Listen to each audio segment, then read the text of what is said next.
Today we'll be talking about ice stacking in Dragon Nest. Ice stacking, or plainly known as ice, is a unique debuff in Dragon Nest. Ice in the current version of Dragon Nest acts as an additional 20% more damage for the entire party as long as the debuff is applied. In older versions of the game and in Classic, each layer of ice applied through different skills applied this debuff on top of one another, hence the term ice stacking. However, in the current version of the game it is a standard 20% regardless of how many layers are applied. You'll notice the debuff being applied as shown in the image and visual cues on the monster. Here there are 2 layers being applied, however this only counts as a single 20% debuff. Here are some classes with an ice debuff skill, as well as the corresponding skill icons. In most cases you'll have an Alestra in the party for the ice debuff.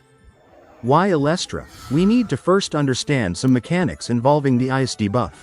The ice debuff, though having a debuff duration, has a certain amount of super armor per layer.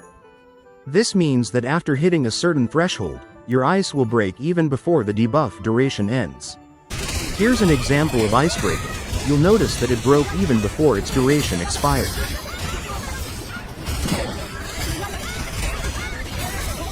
Likewise for this instance. In raids where everyone is hitting the boss, your ice won't last for as long as you think it will. Which brings us to our next discussion on ice stacking or layering. Each skill has its own freeze rate and hit counts that applies the ice debuff. In raids, where ice tends to break extremely fast, skills with multiple hits where they reapply the ice layer constantly will make a lot of difference, especially during burst periods where it is crucial to have the ice debuff up. Hence, why Alestra is the go-to ice stacker. Ice Spear constantly reapplies the debuff while on the field, with Ice Thorns supplementing the debuff while it is on cooldown. Most of the other ice applying skills apply only a singular layer and have longer down times, meaning once it breaks your party will lose out on the additional 20% debuff most of the time.